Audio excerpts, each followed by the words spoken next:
Good afternoon, blessed people. Welcome to Royal 88.4 FM. Radio is a powerful medium for celebrating humanity in all its diversity and constitutes a platform for democratic discourse. At the global level, radio remains the most widely consumed medium. This unique ability to reach out the widest audience means radio can shape a society's experience of diversity, stand as an arena for all voices to speak out, be represented, and being heard. It is from this fundamental role of being the voice of the voiceless that I say Happy World Radio Day to you all, especially radio journalists, radio technicians, and all those who have involved in the radio line of production, like you and me. As regards our role as shaping society, in today's edition of the program Topics and Realities, we shall revisit the head of state message to the youth of Cameroon on the occasion of the 55th edition of the National Youth Day, to look at the situation of the Cameroonian youth today. The question, which is a fundamental question we are going to be looking at amongst many other questions this afternoon, is how prepared was the head of state message to the youth? How are youth in Cameroon involved in the political life of the country? This is Topics and Realities, where we capture the topic, treat it, and makes it a reality in our life. Topics and Realities is an interactive program in which you are required to call and contribute to your own quarter of development of this country through our number 65554 3457 65554 3457 or 671 157321 671 157321. Just to tell you that the team keeping you company this afternoon, we have Carol Podastin with our copyright plaque, Solomon Isana is our sound engineer plus our video editor on our Facebook page, Royal FM Cameroon. Topics and Realities is a production of Royal FM with editorial coaching coming from Jean-Pascal Antala. Coordination is done by our own station manager Bertrand Owuna. General supervision this afternoon is ensured by Reverend Pastor Emmanuel Nobisai. Call me the moderator. I am the son of Donkey. My name is ABEL Bela Samari. I am the radio journalist that you know. We are going to take this music piece, and when we come back, we are going to take you into the program. Au clair de la lune, mon ami Zongo refusa de bâillonner sa plume au Burkina Faso. Et Zongo est mort, brûlé par le feu. Que justice soit faite pour l'amour de Dieu.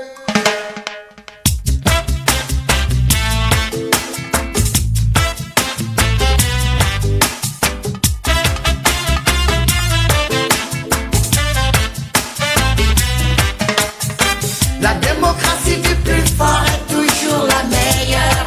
C'est comme ça. La démocratie du plus fort est toujours la meilleure. Ça se passe comme ça. Entre le marteau et l'enclume, les plumes se barricadent derrière leur une. La liberté y a laissé des plumes.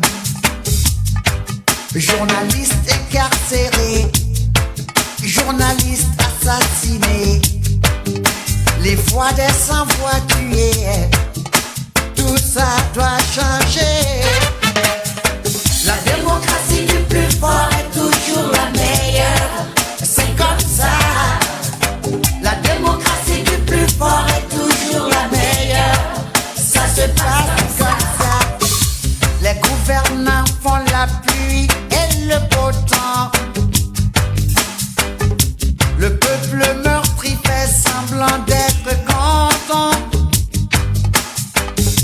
Une rafale de mitraillettes balaya le président.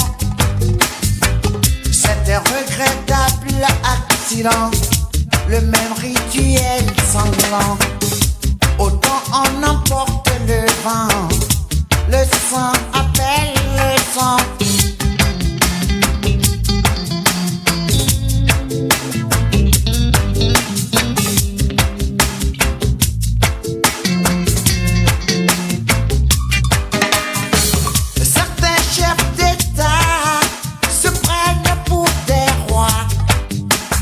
roi de lait, plus royaliste que le roi. Ils ont la boulimie du pouvoir. Et ça, il faut le savoir. Et ça, il vaut mieux savoir. Et ça, il faut le savoir. La démocratie du plus fort est toujours la meilleure. C'est comme ça. La démocratie du plus fort est toujours la meilleure. Ça se passe toujours comme ça.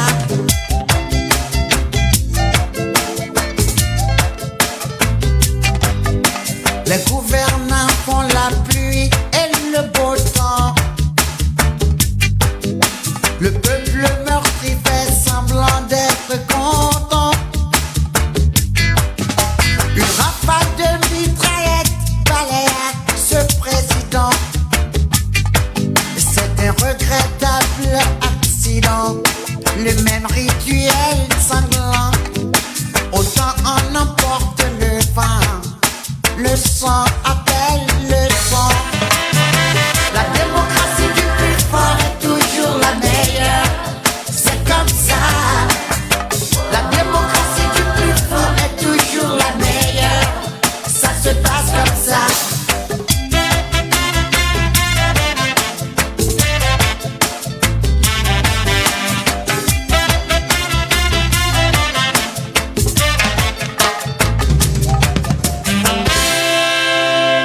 Au clair de la lune, mon ami Zongo.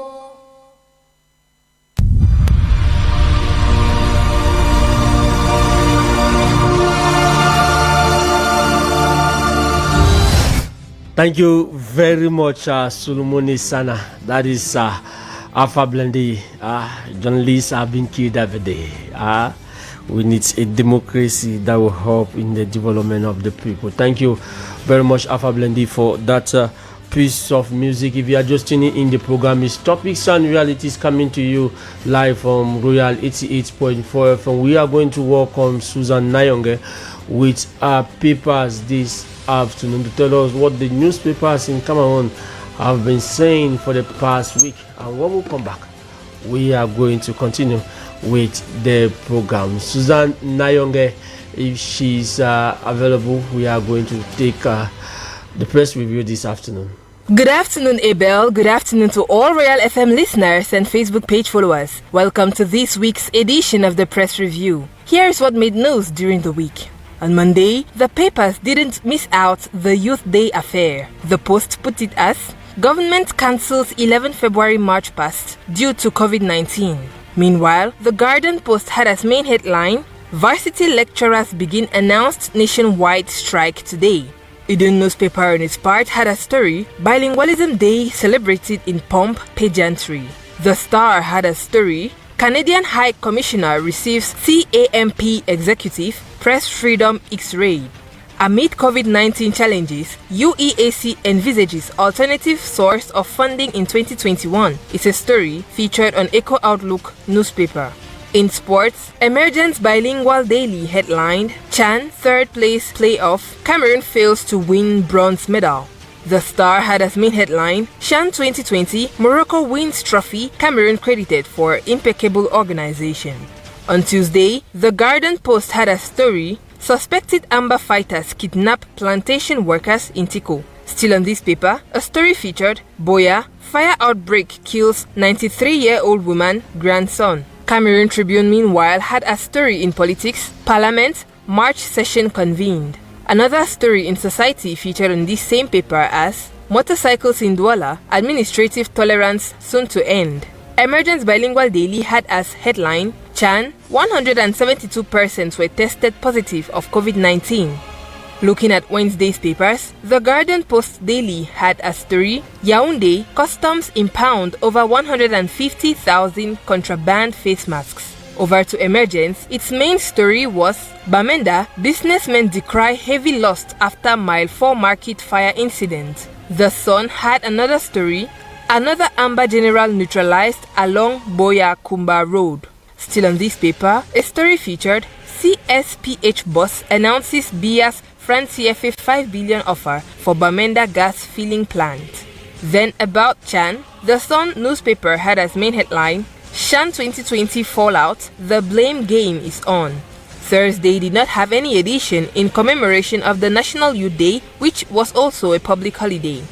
For Friday's editions, the Garden Post had as main headline, Ndoki Mukete drags Mfon Mukete to court over family property. Still on this paper, a story featured, Financing local development, government salutes FECOM strides as Niger takes lessons. The Median newspaper on its part had as main headline, Tripartite Accord sealed, 5,000 Nigerian refugees return home soon. 55th Youth Day, shun anti-role models, be tolerant, is a caution from the head of state as headline on this same paper.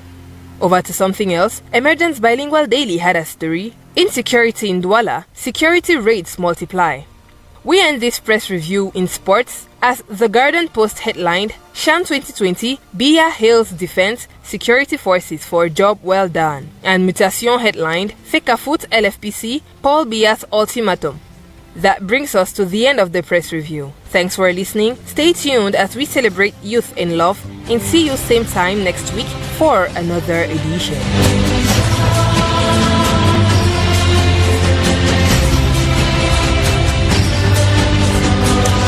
Thank you very much, Susan, for that press review. And with me in the studio is our owner, Nelson Lambris, who is joining me this afternoon. Good afternoon, Nelson. Good afternoon. Happy Youth Day. Should I start from there? I'm not the youth. You are not the youth. I'm not the youth. So, is there an age limit for youth? I'll go by the Universal Declaration of Human Rights and the United Nations Declaration of the age as which you want to be a youth, not that of my country. That youth is a state of mind, but I know that I'm not a youth. I'm getting older by the day, and very soon I'll go 6 feet. So you are adult. Yes. How they say? I'm a mature person. With you this afternoon, plus our other girls who are still to join us, we are going to talk about a lot of issues. But let us begin with the press review. While Susan was giving out the press review, you wrote a lot of issues. Yeah, I want to first of all greet you, ABEL BELA SAMARI, to your technicians and the listeners of Royal FM. So many issues actually caught my attention during the press review of Susan. And I would just want to dwell on 3 or 4 parts, starting with the CSPH. I don't know how they call it in English, sincerely, because some of these things they try to force it across. Now, there is a lot of confusion in our country. They take state money and they confuse the state money with that of an individual who happens to be the president of a country, who happens to be the chief of the armed force, who happens to be the minister of public contracts, who happens to be so many things. I think each time the state of our country is spending money, people need to hold that breath, be honest to their consciences, and respect Republican values. The money that belongs to our country is not the money of an individual. Each time the state want to maybe subsidize or spend money in a particular domain, we hear from you guys, especially the journalists, it is a gift from the head of state. It is the malleability of the head of state.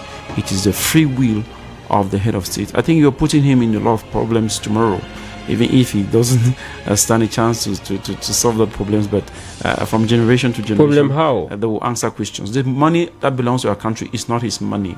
It's the money of Cameroon. And if Cameroon had to subsidize something, I think the journalists of our country should stop saying that it is the free will of the state. If it is a gift, you give a gift that belongs to you and then you give it out to somebody that you want to help.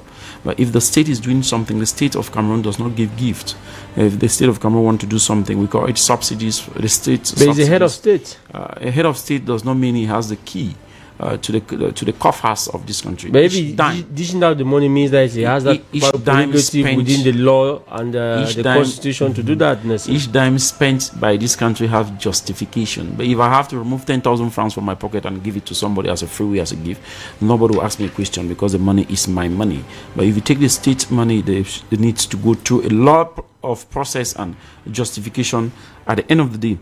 Now, talking about the 50 feet so-called youth day in quotes in our country, I never know what the youth. Can we talk about that one in our subject today? Yeah, and then we'll go to Chan 2020. I was so surprised that we saw a lot of things that happened, and the highest authority of our country comes to praise that organization. We saw 2 times the light went off, and some of the referees of the matches were like laughing, and that asked the other team to keep jogging so that they should not catch, I don't know, muscle cramps and stuff. But we say it was excellent, and we even according to you, it wasn't excellent. At the level, the whole world saw how magnificent the thing was. How the cut of light.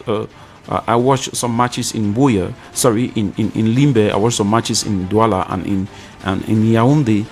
And sincerely, when I was in Limbe, they asked all of us to stay at home, that we should not come out. And I wonder if you had to bar people and ask them to lock their business places, because of the security situation. A jamboree, and you end up and you tell us that it was well organized. And the first day, the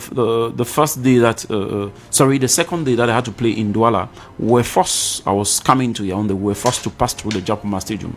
I don't know what was that for.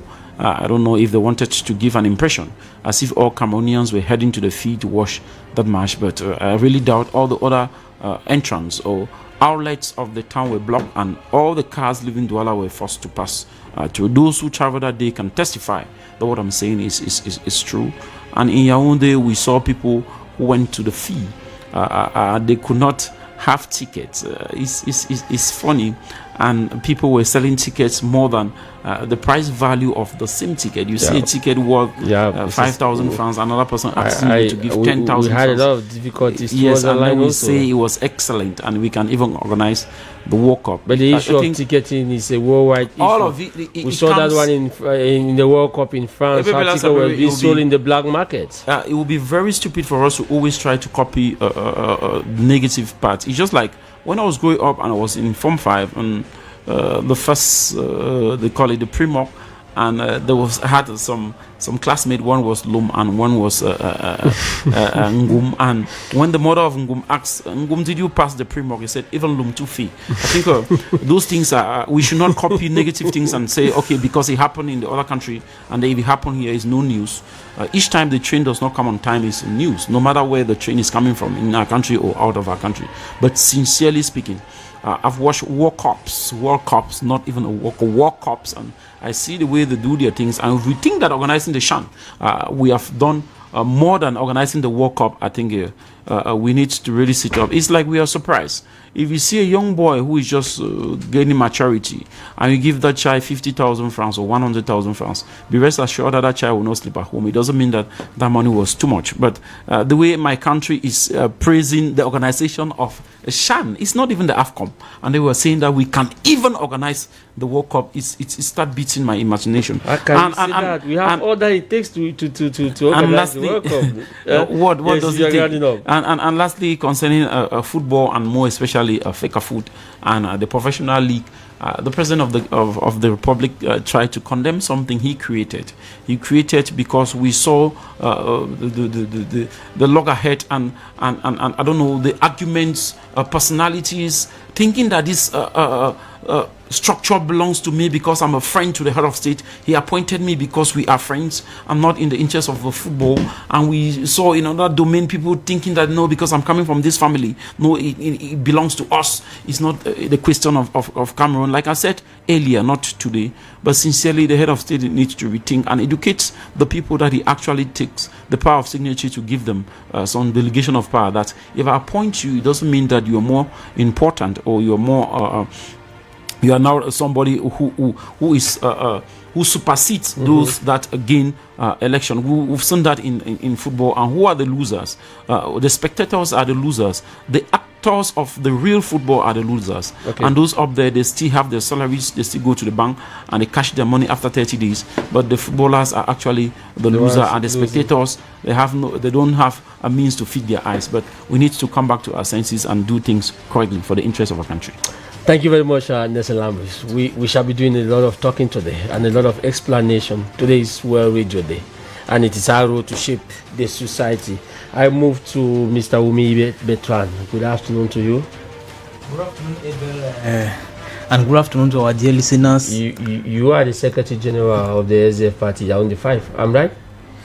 Yeah, I am a humble militant of the SDF Yaoundé 5, and equally double as a representative of the SDF at Elekam Yaoundé 5 branch. The SDF is on the newsstand. Yeah. SDF is on a newsstand. We are That's your chairman. Yeah. He came out. I wash hand. No longer not at all. You can't say that. You can't say such a word. Mm-hmm. But all the same, for those of us who were at so give us the news. What is the news? For those of us who were at the convention before the presidential elections in Bamenda, we saw it coming. We saw him coming up and say, "I'm no more running for presidency." Mm-hmm. So I opened the door. Whosoever wants to run should come on. And we saw Forbin, we saw Honorable Forbin, we saw Honorable Bandam, may he so rest in peace, and we saw Joshua coming up. And so the three of them came and they actually campaigned strongly. But at the end, when we were going for elections, Honorable Forbin dropped, and Bandam too finally dropped. And at the end of the day, Joshua carried the day. And that was the first time somebody apart from Nijon Funde was going in as a presidential candidate. So it was already clear for us. And for those who, I believe you were present the day we had our last NEC meeting, he told us the militant, probably the journalists were out, he told us that in some few years to come, about 3 years to come, we are going to organize our convention. And he really doubts whether he will still represent or he will still contest as the president of the party. So it is clear, and he has always been telling us, the youths, that we should get set. We should get set. He's not a negative old man. He's a positive old man, and he thinks that the youths have to forge ahead. So he told us, get set. So those of us who are still... Some people says that he's backing out where the dance has already gone down. The SDF is nowhere to be found.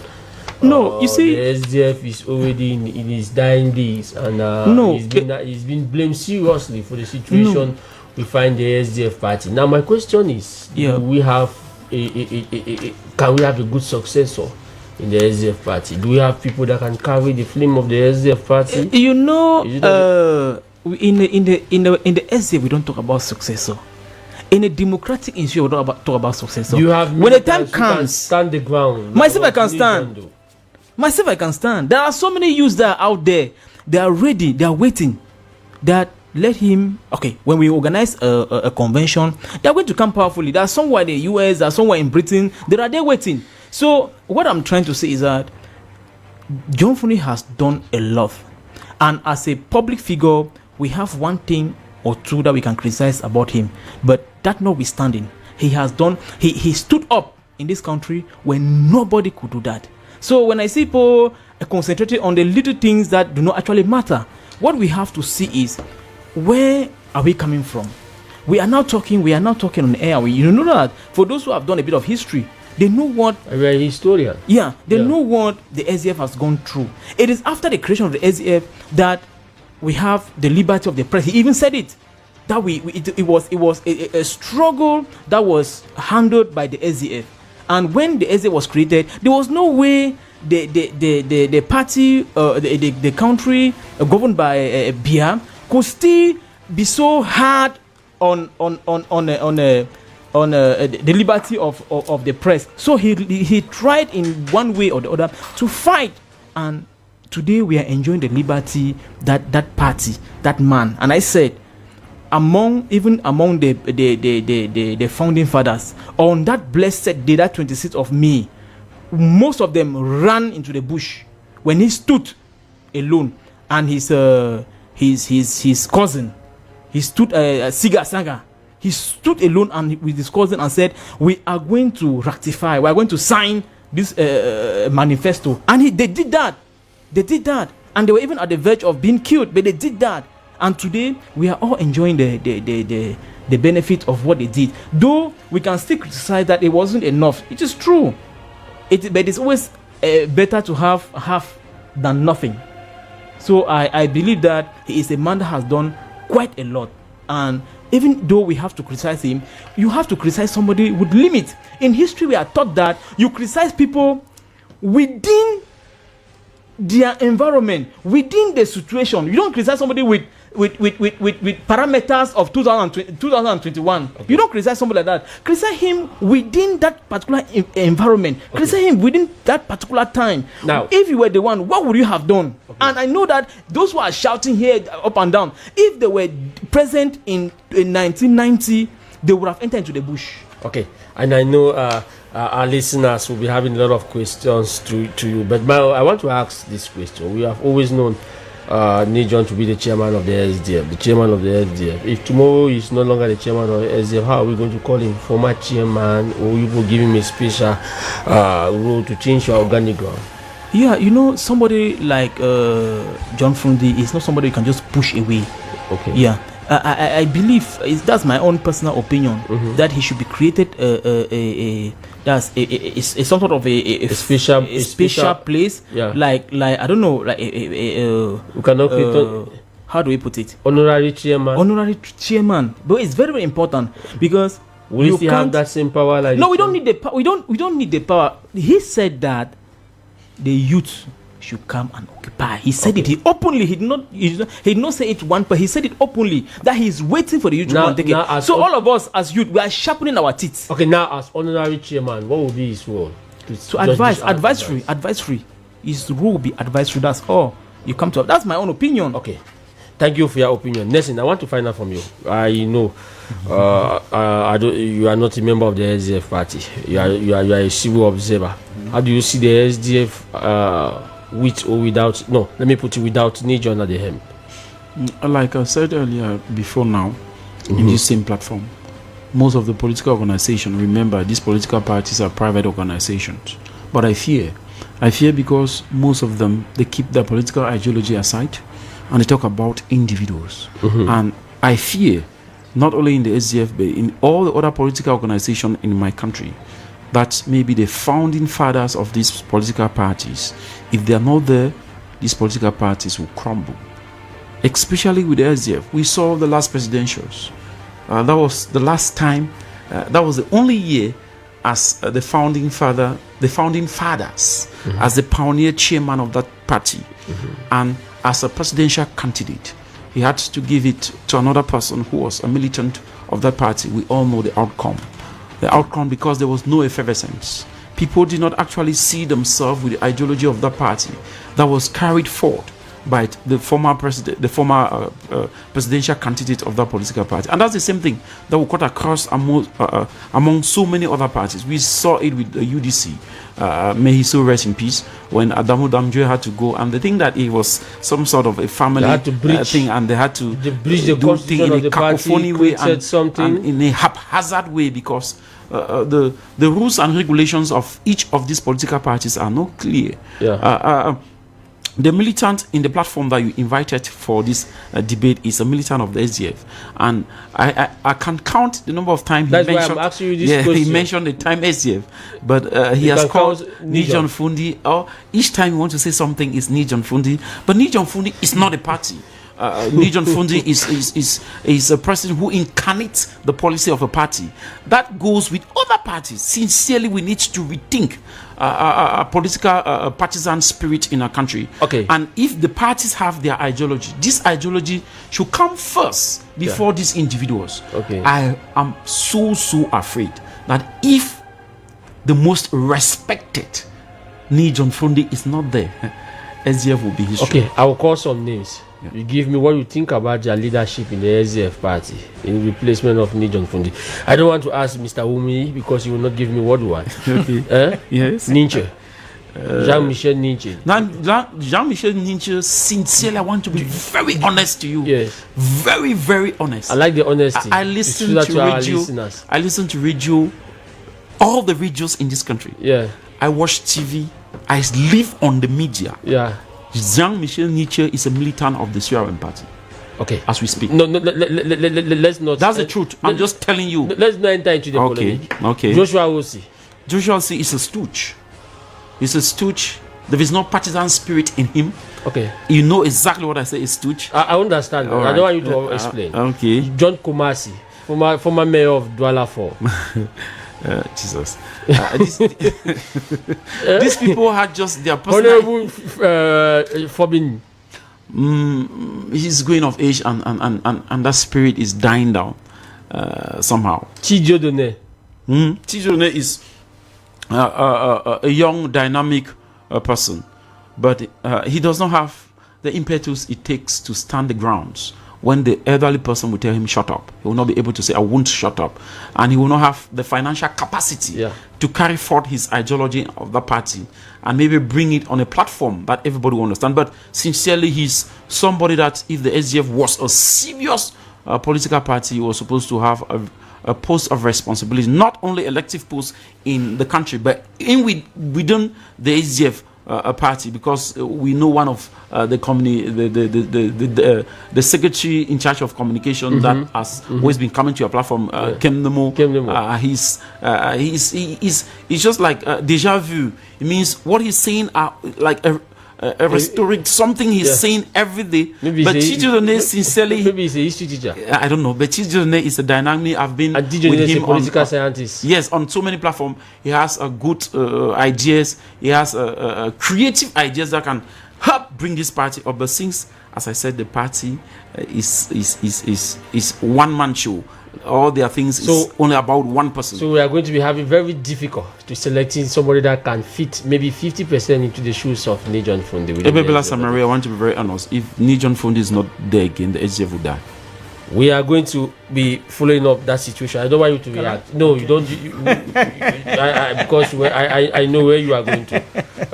I don't. But anyway, for the benefit of doubt, I give you some few seconds. I have some messages here. And let me first of all say good afternoon to Thomas Masok, who is laughing seriously for what Lambri is saying concerning Ninche. I don't want to be held responsible for that. Yeah, run up. Yes, I'm delighted that he's actually has interest for the SDF, you see. But what I'm trying to say is that in Cameroon, when an elderly person says, okay, I'm leaving, before he said what he said on Thursday, people have been saying that this man has been here since 1990. Why is he not leaving? He should leave. He should leave and allow the young ones. You see, now he says he is going. So, but why does he go? If you go, this thing is going to finish. Maybe because within the time he has not trained a good successor. No, you don't need to train. That's why the people are. You don't need to train one particular person. The truth is this. Let me say it. The SDF, John Funde is tired. He's wearing out, and he says he is leaving. And the party need to continue. And we are happy because we are always happy as a democratic party. Yeah. Because that's his own democratic decision he's taken. He says he doesn't want to.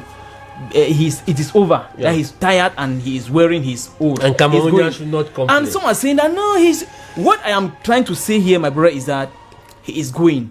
And I don't need to be calling people's name Kemande, Kemlewo. I don't want to call their names. When the time will come. No, that's why I did not want to ask you that question. He's a political observer. He's talking about Nincho. We've met at the convention, not at the recent neck. Nincho was there and he was asked a question. Good. He was asked. He said no. He's not a member of it. That he has never. What I like him, I might not be so versed with what he says, but what I'm saying is that in the SDA we have people who have their different. The problem is don't go against the laws of the party. If you go against the laws of the party, you know what befalls you. It's true. So as for now, nobody, not even Nincho, has gone against when the SDF says we are not taking part in Kamto's match. But Nincho did not match. Nincho didn't go for the match, whether he likes it or not. He didn't go for it. Okay. The other man at how do you call him? Thank you very much. You see, so no, I understand you. We are going to be having a lot of platform to talk about the SDF story. We are going to follow all the activities. Maybe during the next meeting, it happens on a Saturday, and then we are going to have a live production. Always be on a Saturday. We are going to have a live production of the topics and realities in that next meeting, especially on that day when they'll be doing the election. Rest assured, Royal FM will be giving you the latest information concerning that. Before we go, I have some messages here, which is also coming, but I'm going to take the messages. And just to say that our number is 655-543-4557, 543457, or you take us to another line 671157321. Those are our access codes this morning. We set the ball rolling for topics and realities with our staff lady, Promise Akante, editor-in-chief here at Real FM, who is going to tell us what we are going to be discussing this afternoon. Promise, good afternoon to you. Good afternoon to you, Staffman ABEL Bela Samari, Mr. Moderator. Happy Youth Day in arrears and happy Valentine's Day in advance to us all. Sure, we have had a splendid week. This week has been such a hectic one with lots of activities that got people talking. Most radio stations got really active with special reports and programs in prelude to World Radio Day, which is today, February the 13th. So, happy World Radio Day to us all. The role of the radio can never be overemphasized. The society has been and continues to be shaped by the radio, considering the huge influence it has on people's behavioral patterns. The positives and the negatives of the radio are technically so balanced that at times it gets a little difficult to totally condemn the radio as bad or giving it a 100% score. The radio cuts across all spheres of life, from the high and mighty to the least anonymous individual down the street corner, with each using the radio in their own way for different purposes.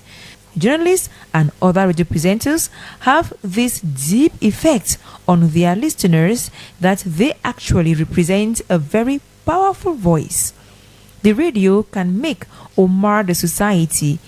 Little wonder the radio is referred to as the fourth power in the estate, or better still, the power on the other side. The radio today has something for everyone, the old and the young. And talking of the young people, they have been in the spotlight for some few days now with activities leading up to the celebration of the 55th edition of the National Youth Day. Though the usual pomp and fanfare that characterized the celebration through March past was absent this year, one part of the celebration that answered present was the head of state's traditional message to the youth. The President of the Republic spoke to the youth on February the 10th as usual, with lots of announcements and promises, as well as citing examples for the youth to follow.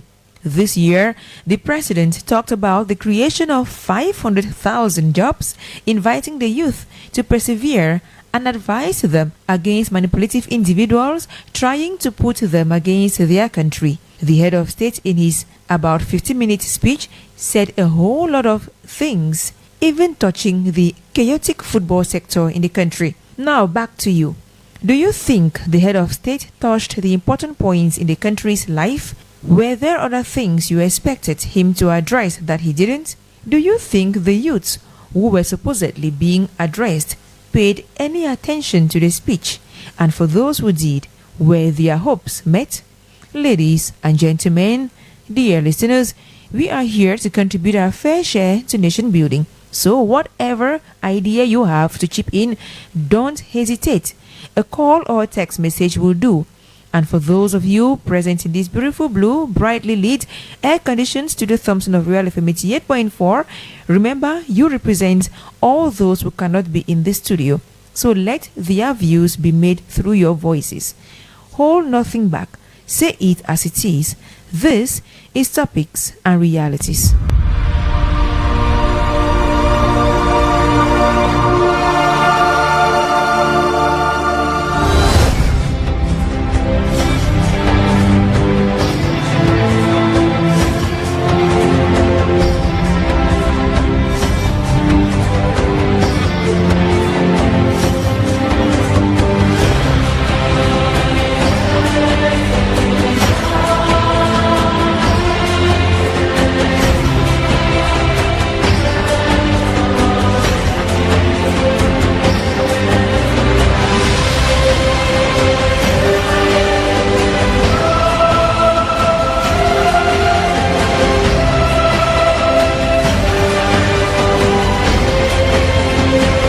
If you are just tuning in, the program is Topics and Realities, coming to you from Royal 88.4 FM. Today is World Radio Day.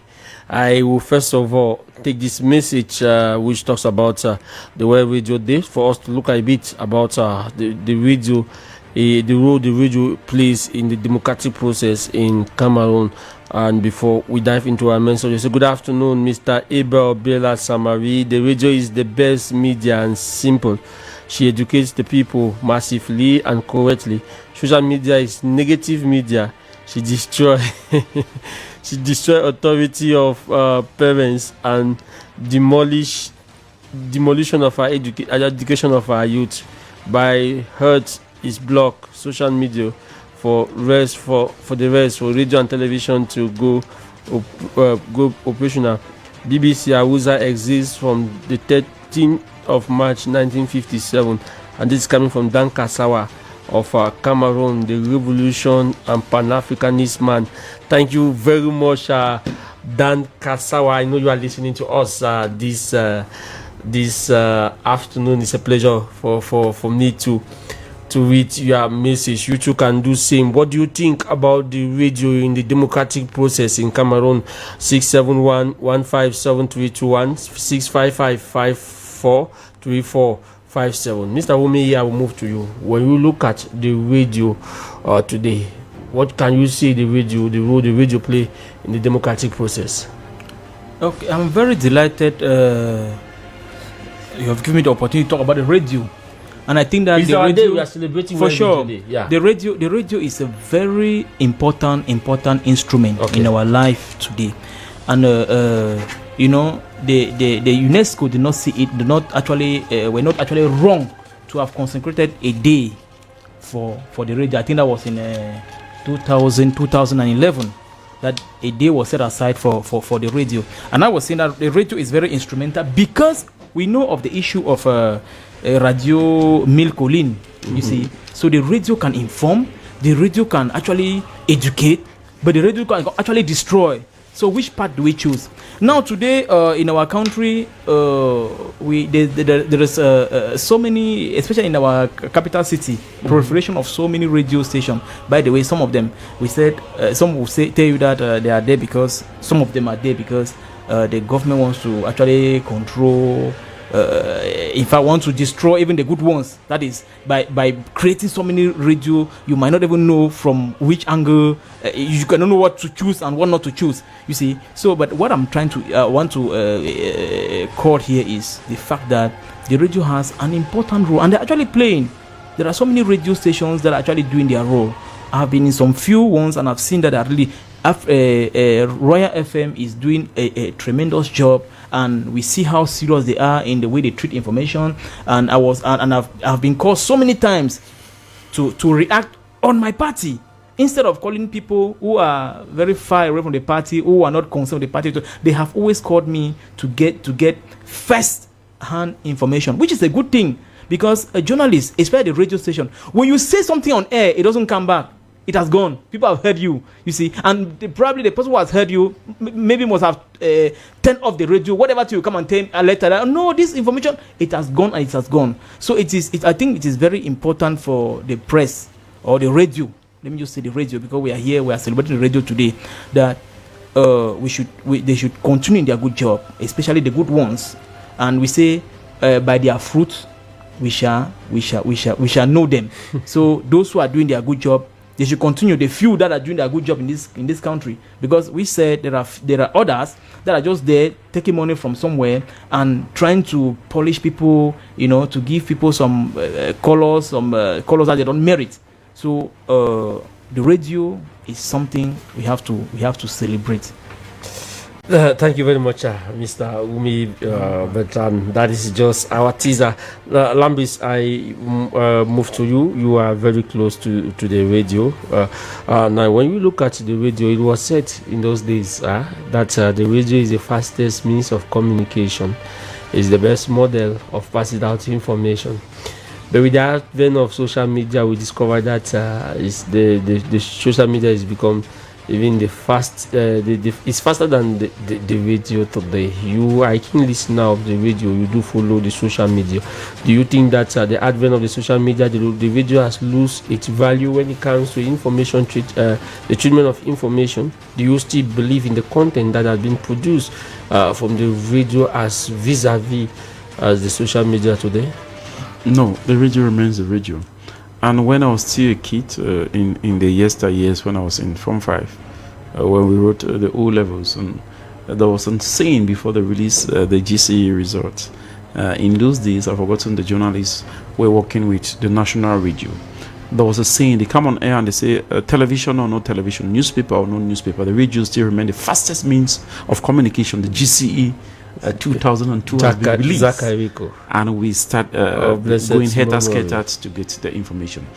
Today, the funniest thing is, all of us sitting on this platform, we visit the social media. Yeah. But it will be very, very difficult for somebody to come and give you an information and tell you the source is the social media. We go to the social media, but we know that what is there is not real. Everybody goes to the social media like you want to just entertain yourself. But from the moment we get it from CNN, from BBC radio, from I don't know, from Royal FM, from other radio stations, it become a credible source of information, because you guys, you need to treat the information before you just dish it out. I can just pick something today and pop, I go on Facebook, I go on so many social media and I drop it. People will come and read it, no doubt.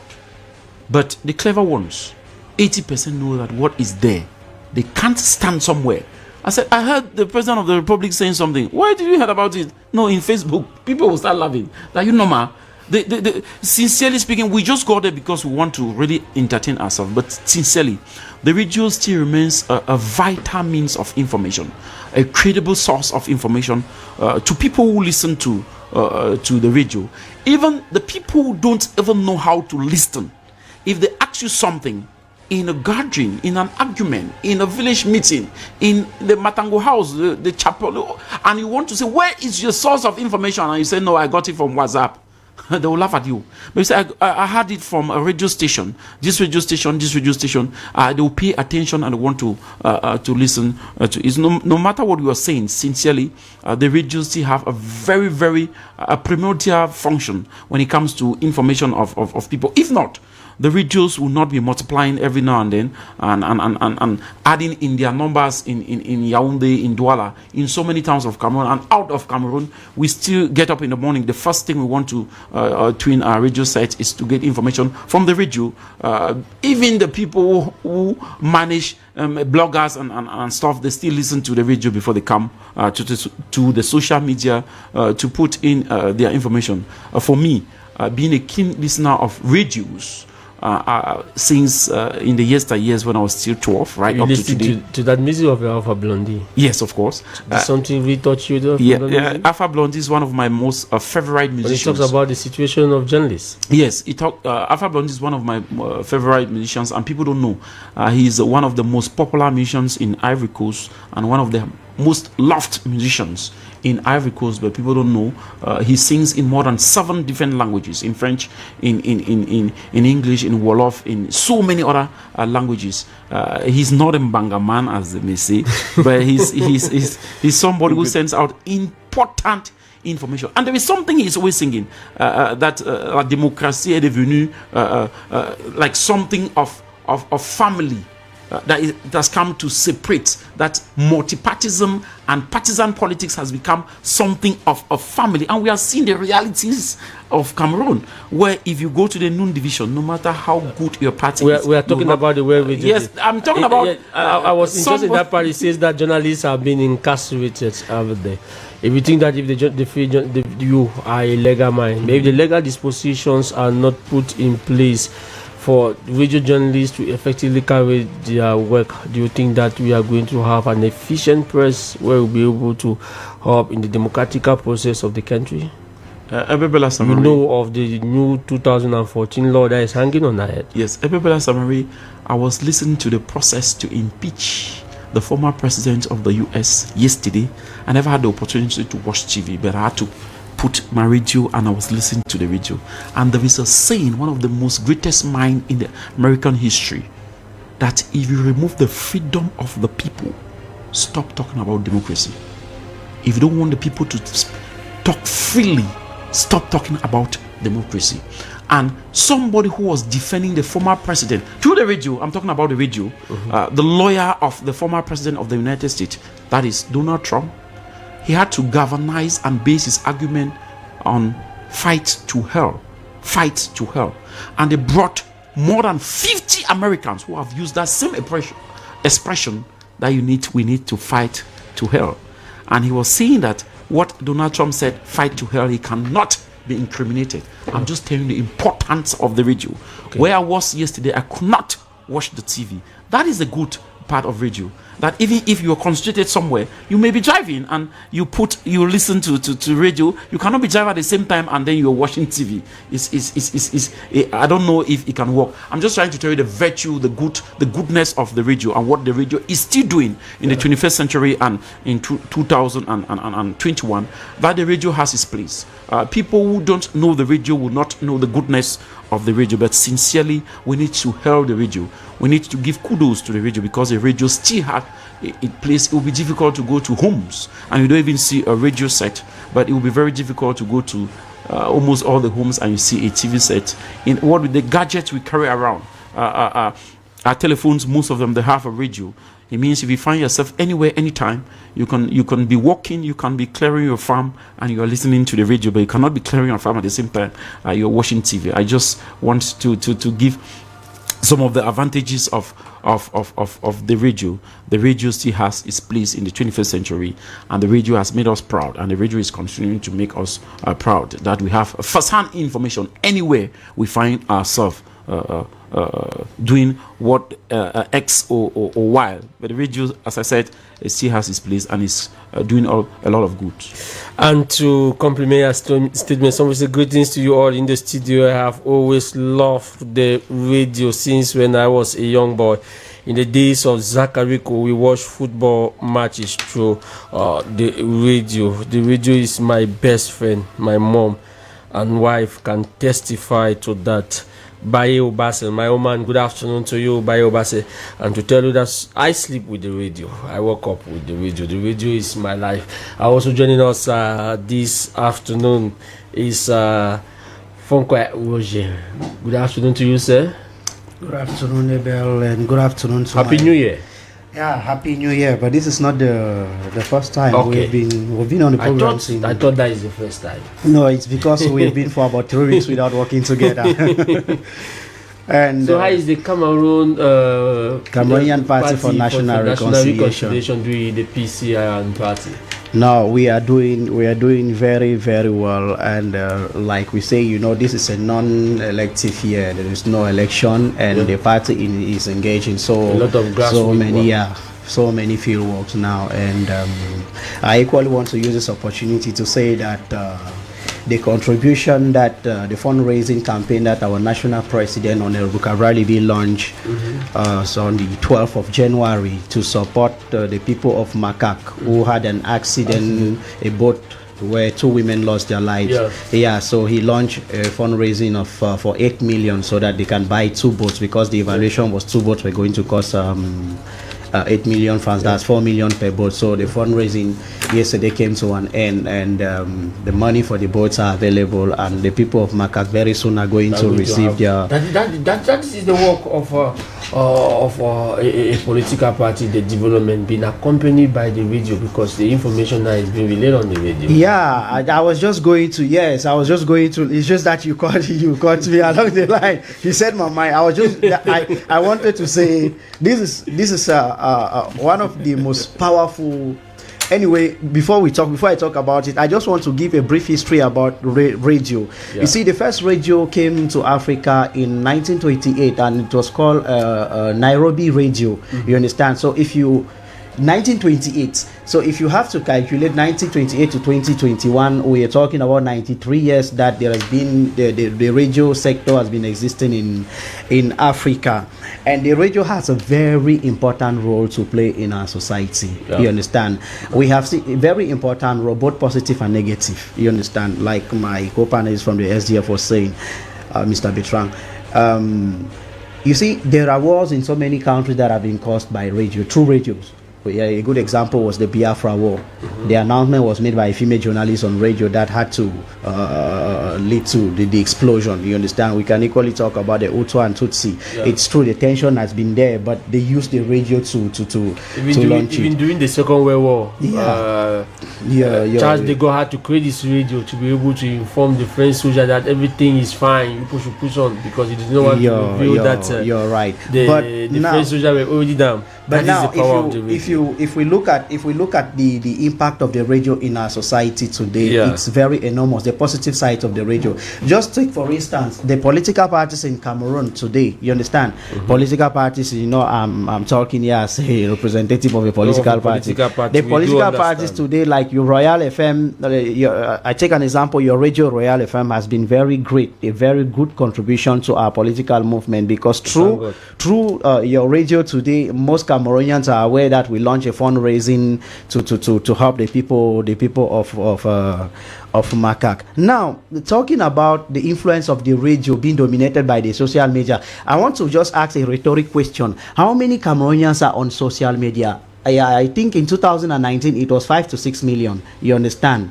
Which means we are 25 million Cameroonians and just 5 to 6 million people are on social media. It still means that the radio is still playing a very great impact. If you move around the taxis, you listen. Most taximen do put on their radios. You understand?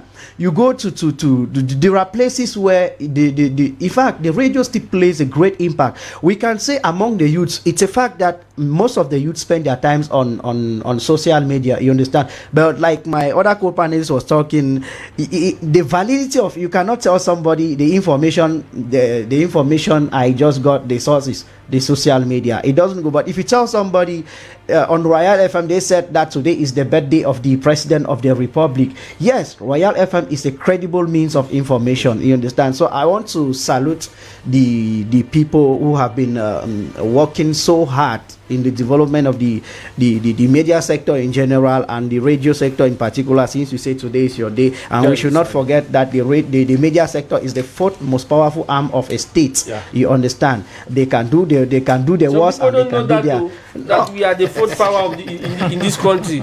Take it for us. And technically, I'm saying that they are the most powerful. They don't even know. Because if you take the media sector in general, most of the decisions of our leaders today are being influenced by debates on either radios, TV, because most of our leaders today, they listen to us. If I come here, you criticize my party, my political party, I can assure you that members of my party are listening. And if you say something very interesting, we'll go back and see that. But what that guy said the other day, the legal consultant of Royal FM said the other day, that was true. Even though our guy was, you see, through his analysis, we are able to ameliorate certain things in our party. So the importance of radio in our society is very, very powerful, because if you look at the number of people who moves around the town in taxis today, you can imagine the number of people who are listening to radios, because in 10 taxis you have about 9 taxis with radios.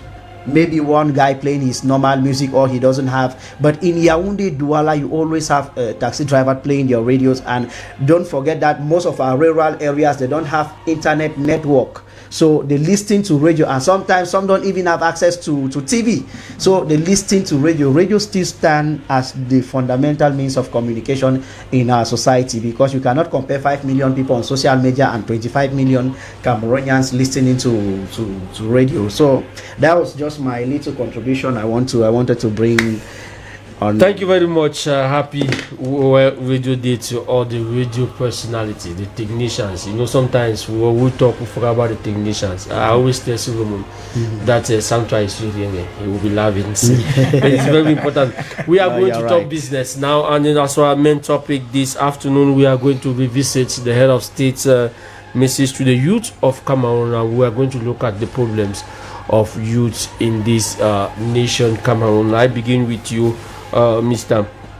Umi Betwan. It happens that you are not only a member of the SDF party, you are equally a history teacher. I want us to talk a bit on the date 11 February itself. What can we retain? The National Youth Day. Why was it declared a National Youth Day? Okay, yeah. The National Youth Day, you know, people, it has that day, that 11th of February, it's a very controversial day in the life of our country, because we all know that the 11th of February is simply represent the date when the UN created, or maybe the UN sponsored how do you call it, a plebiscite in the Anglophone part of the country. That's the plebiscite in the British Northern Cameroons, plebiscite in the British Southern Cameroon. They were seen separate. They were seen as two separate entities. So at the end of the day, the Northerners decided to go to Nigeria, which President Aidjo did not really take it. He did not accept it, because he thought that there are so many things that were done, and to convince those guys from the north to go to Nigeria. And the next thing is that he was so disappointed, because this one is something people don't know. He was very disappointed that the Northerners went and the Southerners came.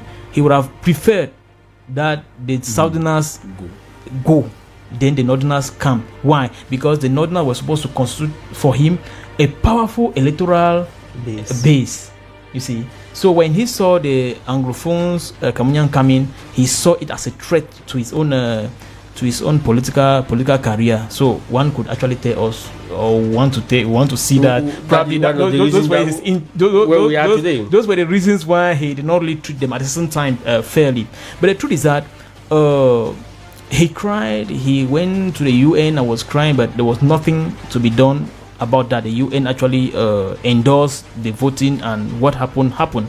But now along the line we're still celebrating two independence in both Cameroon. That is, the Anglophones had their 1st of October. They were making their movements and all the rest. And so even here in this part of the country, in the 1st of January, they used to make some movements and all the rest. But now, what actually brought that day 11 to be chosen as the day of the Youth Day was the fact that that's the explanation they gave us. Minister Bok, who was somebody from the Basalan, he went to Israel. That's his explanation, and he saw that the youth were actually well organized, and the youth had a particular day that was set aside for them. So when he came, he met President Aidjo and explained to Aidjo that, okay, you see, why don't we look for a day that we can actually celebrate our youth, seeing what we saw in Israel. And so what happened is that Aidjo, instead of looking for a day which is different from this, he wanted to somehow bury this particular day of the reunification. So he is the one who decided that, okay, henceforth we are going to celebrate the youth on the 11th of February. You see, some historians are really surprised, because particularly someone like me, I would have loved that as a federal government or a federal country, we were supposed to celebrate our national day on the 11th of February, because that was a day that the others decided, Foncha Muna decided to join their brothers at the side of the Mongo. You see, that would have been a perfect day for our national day, because your national day must not be your independent day. Yeah, it's a day set aside to celebrate your nation. To me, that's how it was supposed to be done. But in Cameroon, when you say the truth, people don't look at you like they always want to bury things that are clear, that are vivid. You see, so the day will always create polemics, and it is, people are right to say that why will you go and take a day that is full of history? What is peculiar? What was that particular issue that you did on that particular day? There was nothing particular about what happened today. You would have even used one of the matches, probably the 1999 day of Cameroon Argentina. So, okay, the youth beat Argentina, which was a giant. So we use that day as our youth day to show how, you see. But you just go and bring a day that is full of history and create something that is not historical at all. That is what beats our imagination.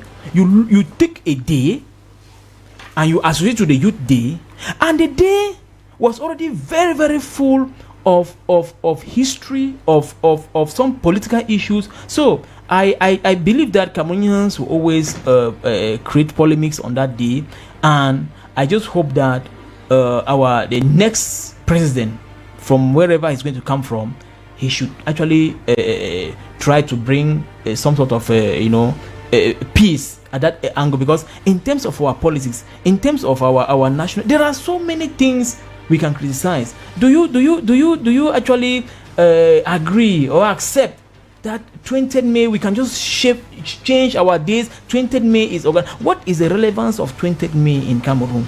No relevance. What is the importance of 11 February? There is no in terms of what we are celebrating.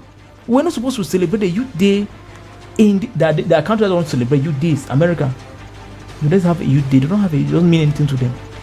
Are they not moving? They are moving. Is Britain having a Youth Day? They don't have it. So what are we celebrating?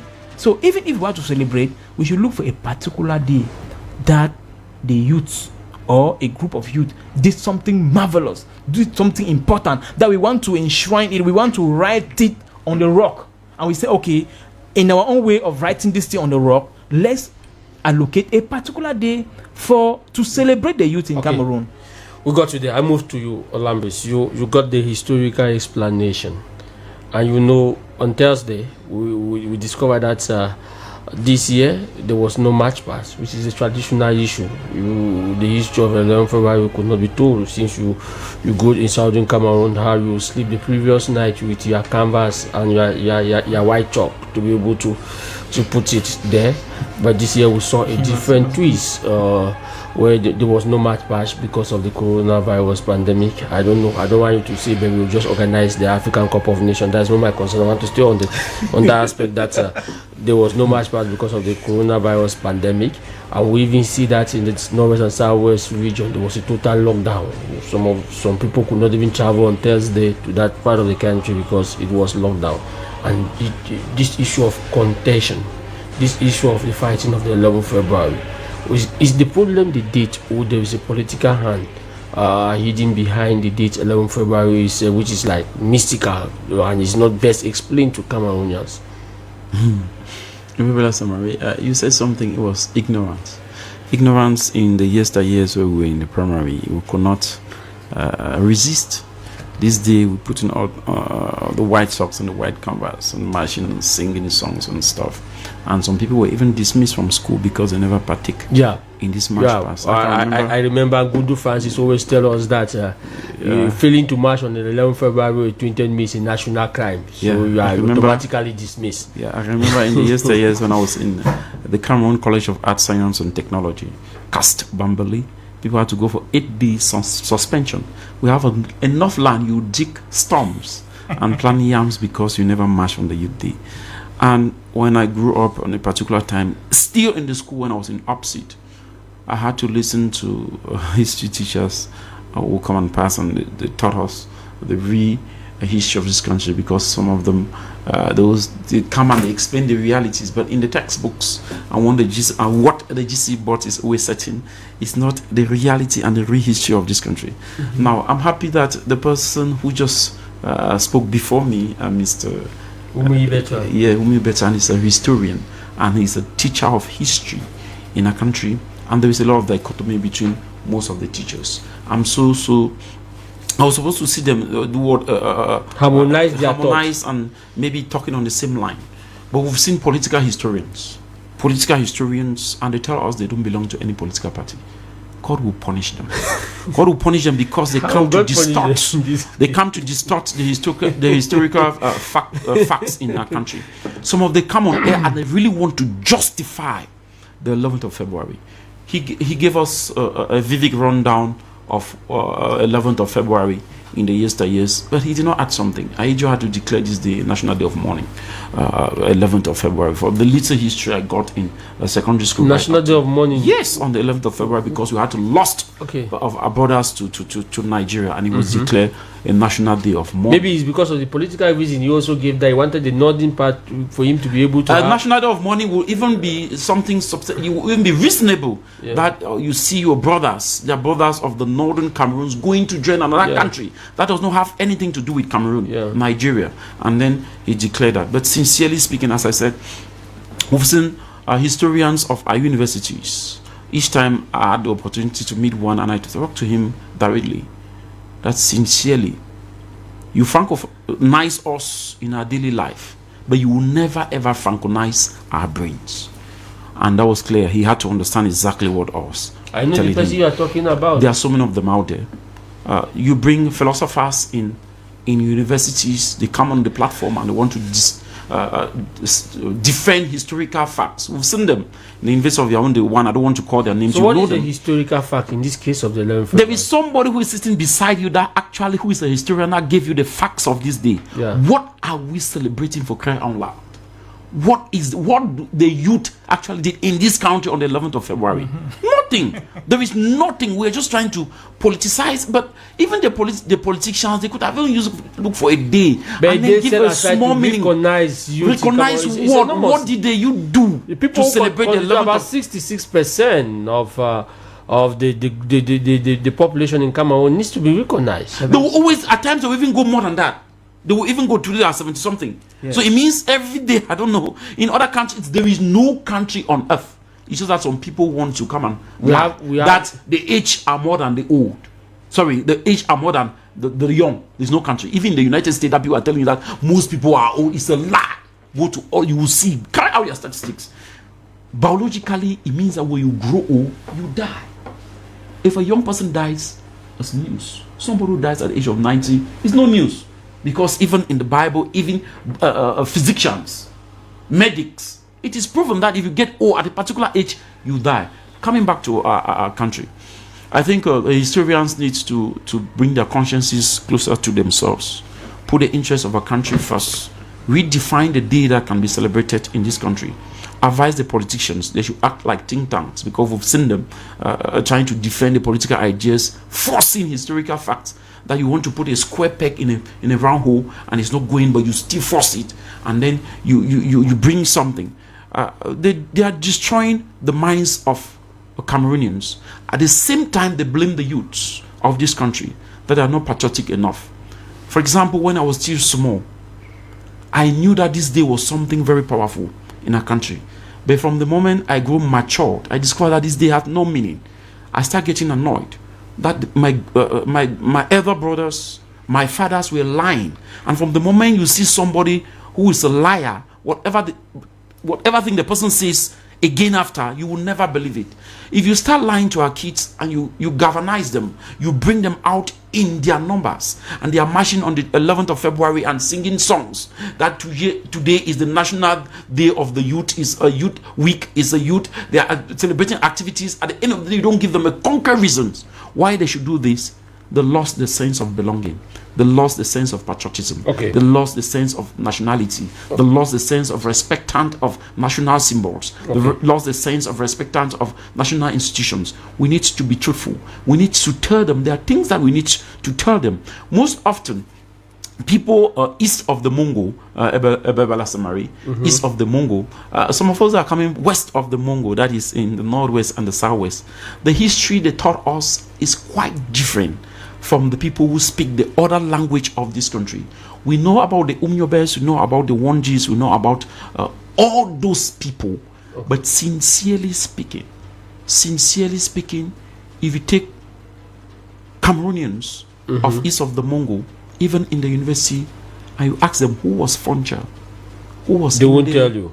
Who was Tumaza, who was, I don't know, Eschimuna, who was Augustin Gonjua, they will not tell you anything. They don't know anything. And at times, when they talk about Cameroon, even the professors of the universities are great politicians. So each time they want to talk about Cameroon, there's a problem when it comes to the each time they want to talk about Cameroon, they want to talk about Cameroon, and they claim that Cameroon is one and indivisible. Okay. They bring only the names of Umnyobes, the Wonji. They never mention the names of the Tumazas, the Kale, the Munas, the Fonchas. They don't mention them. It means that Cameroon is one-sided, and we claim that we are two and indivisible. But sincerely, as I said, there is somebody who is a politician. I'm happy that he's a politician at the same time a historian. And I pray that one day they should be in power and all these things will say redressed. And I also pray that now that the chairman is not longer interested, maybe he can take over the chairmanship and be able to do what? To restore some of these aspects that we are talking about. I got your point in this. Now we'll move to Roger. Roger, we are talking about the 11th February and history in Cameroon. You also grew west of the Mongo. You saw how the issue was prepared, but today we see that euphoria is not longer there. People are no longer interested in what comes up on the 11th February day. In our own school days, we almost used a month to prepare for this 11th February business where there is a lot of cultural aspect in it. We are going to go for dancing competition, football competition. The coronavirus has come and crippled all this history, this aspect. History of the 11th February. What caught your mind on it?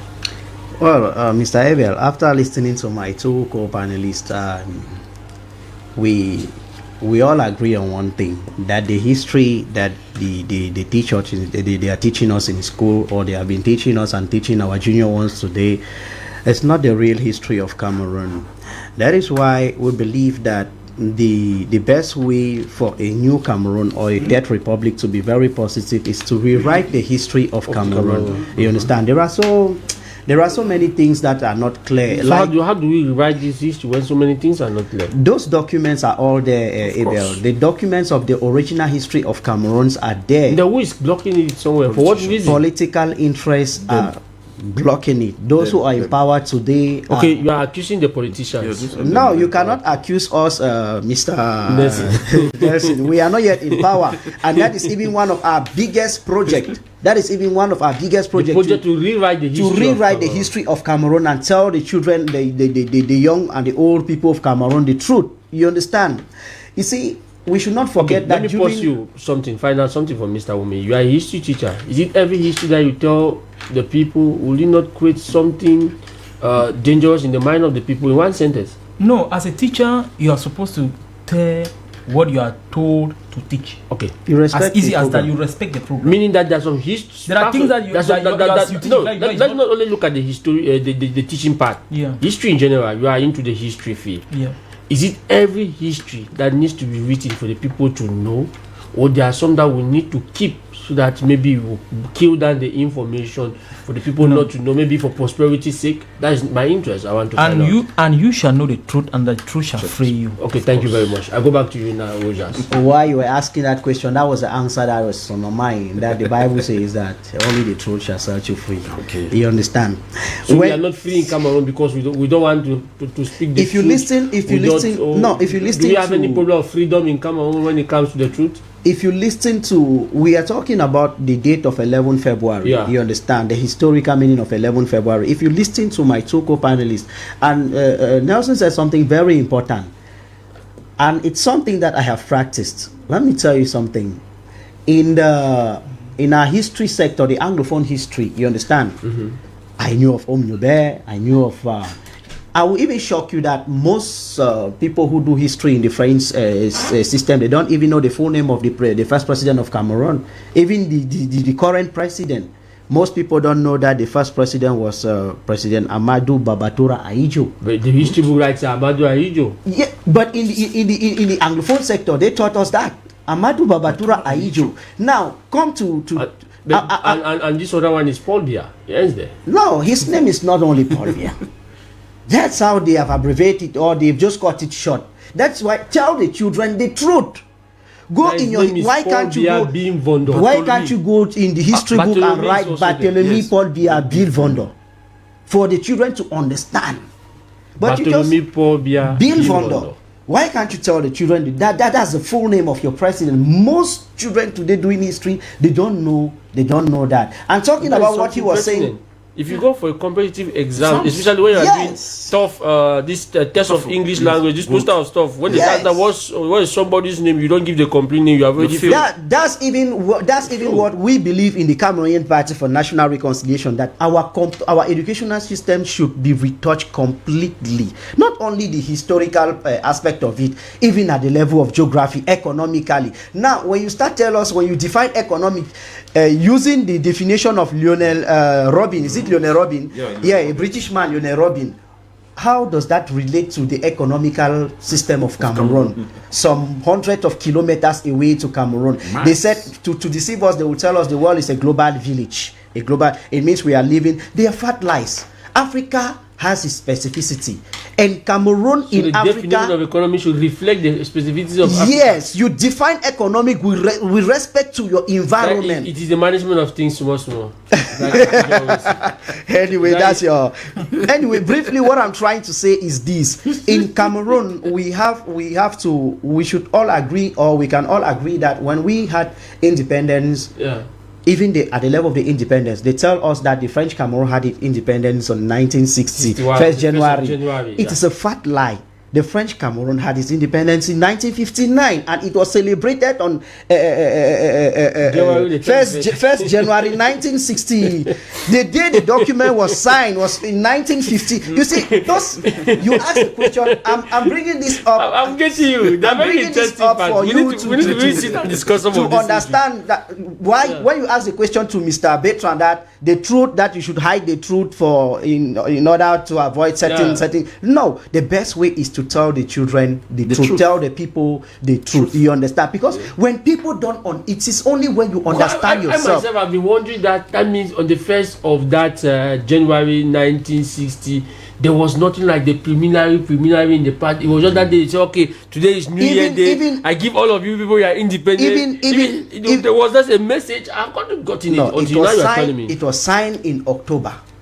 In October 1959, President Aidjo signed the independence of the French Cameroon. You understand? And it was celebrated on the 1st of January 1960. Okay. There was nothing like the French Cameroon had independence on the 1st of January 1960. It is when you start telling people the truth, that is when you are going to have the truth. And the best way for a society to evolve, this is not only at the level of history, it is a typical problem in our country today. There is a lot of lies going on. Yeah, he's right. Nelson is right to blame the politician, but I will want to assure him. It's not only the politician that tell lies this. I want to assure him that it is a general fact. And even those of the civil society, they also tell lies. No, yes, everybody tell lies. Most people tell lies with respect to your interest. But I want to tell him that he should allow the politician, a different set of politicians, to get to power, because we believe that the CPNR, we believe that we are coming to power to do things differently, and that is why we said the first thing, if we get to power, the first thing we are going to do is to draft a social contract. I have a question for you that I will ask towards the end of this program, and in relation to what you just say. Now we are going to still continue. We are still talking about the topic, but we are going now to move a bit further. I will discover that on this when the eve of every 11th February, the head of states come out to address the nation, the Cameroonian youth. Mr. Ume, I begin with you. The head of state in his message called on the youth to have faith in the country Cameroon, meaning that before the 10th, the youth did not have any faith in this country. Why that emphasis in his statement? Because when you go to that speech, it is let me see the second paragraph after he ended with football. He said, "My dear young Cameroonians, as I have often told you, you should never lose hope in your country. You should have faith in the future of a winning Cameroon." Yes, for I sure. want us to talk about it. As a head of state, is the faith dangling? Yeah, as a head of state, he's right to say what he said. He's head of state, and so it is his right to try to galvanize the youth the way he can. Yeah. But what I'm trying to say is that if he's talking about faith, it means he has realized that there's something dangling about the trust that the youth have for their country, or for the governing the governing class. The governing class. So, but what beats my imagination? You see, during the Chan I was so disappointed when I saw some people actually praying that their team should be eliminated. You see, so I read some write-ups from people who are even better off in terms of political analysis than I, who were saying that, you know, your hatred for the governing class should not push you to that extent of wishing your country to lose a match. Never. Now, what account for this fact that the young people hate their country so much that they will go to that extent? No, there is the problem. To me, there's no explanation to that. You see, there is no explanation. Can to someone that. just get You up? see, let me look at me, what is happening in the US let me today. come. Let me put it in this way. Yes. Can, for example, your sibling in the house just got up and hit you for nothing? That's what I want to explain. Okay. That they might have every reason to be annoyed against you as the head of the family, as the father, but they don't have any right to hate their family because everybody comes from a family. So people might express their grievances, can even hate the government. And I was saying on my page, my Facebook page, that you can eat Biya up if you want to eat him up. If you want to fry him, but know that we have a right to defend our country, because the governing class will pass like Aijo passed. Because Aijo is no longer the prophet of this country. It's about some 30 years ago. He is no more the prophet of this country. People thought that Aijo was the state and the state was Aijo, but he passed and went. Biya is there and he will pass and he will go. So we should never trying to compare or want to hate, express hatred for our country. Let's take this caller online. Hello. Good afternoon, Yeah, good afternoon, sir. Charles calling. Yes, Mr. Charles. Good afternoon to your panel. Happy World Radio Day to you. On their behalf, I say thank you. And happy Radio Day. Thank you, sir. Thank you very much for what you do to us every Saturday through Royal FM with topic and realities. Thank you, sir. So the radio will always be there till God do us part. It's an instrument of democracy, an instrument of information and development. How much I do, you see, history has been distorted. For example, the deepest port in Cameroon is the Tico port. But in some studies done by some professors of this other side of Cameroon, they are saying that it is Kribi, the Kribi port, which is not true. You see, history has been distorted over these years. It has pushed majority of the youth not only to hate, but they have started wishing evil even to their neighbors, like the panelists were saying, because they see line between hatred and wishing evil. We can say they don't have the right to wish evil, but we can't stop them. You see, the youth has been manipulated. The youths are not employed. Like on Thursday, watch what happened in the National Museum. You see, questions were typed and youths were selected. Maybe they were even given money to come and read those questions. Those questions were not coming directly from them. For sure. So the youth have been manipulated. They have even been crucified. You see, 3 ministers in succession were saying that they are not there to fight against unemployment. So when youth listen to such leaders, to the governing class, they are irritated. They are pushed to the wall. So they are forced to react. That's why they express hatred. They want to wish evil. So that's why you see the president coming out and say they should believe. But how can they keep believing in lies? We will just talk about the 11th February, the history. The historian is there. How can you ask people to believe in lies telling and keep developing lies every day? We're asking the youth to believe in lies telling. So I think ABEL, we need to change our mentality. The governing class need to change the way they govern this nation. They should govern the nation in transparency with good governance. Okay. So I'm listening and come back. Okay, thank you very much. Charles Mbelaya has always been there with us every Saturday. And once again, I say happy Radio Day to you. We are celebrating the radio. Whatever thing we are just celebrating and discussing. You had the floor. Yes, I am saying that each and every president that will come to this country after Biya will want the support of the youths. So the youths, as I think, even though they have lost confidence in the governing regime, they should not lose confidence, hope in their own country. They shouldn't. There's a difference between those who are ruling us and the country. So it should not go to an extent of wishing harm, wishing something bad. It's like Nigerian attacks Cameroon today, and Cameroonians are celebrating. Yes, Nigerians should win us, should beat us and conquer us. So But I Charles, believe you that one of the solutions, the issue of lies telling, which is becoming a foundation, because it took the case of what happened at the National Museum, where to ask questions should be free. They had to write questions. They select children. Ministers will tell them that I'm not here to solve your problem, and those type of words are not supposed to come. Those are the type of words that dissociate themselves from the institution, and they start to pray the opposite. for sure, and I will still insist. That It is not because we are disgruntled with our pastors and our priests, and we say we're no more going to the church. I will still insist on that. If you hate so much the head of state, hate him, hate his government, hate whatever you want to hate about them, but have faith, because I'm still coming to insist on what I saw during the chant.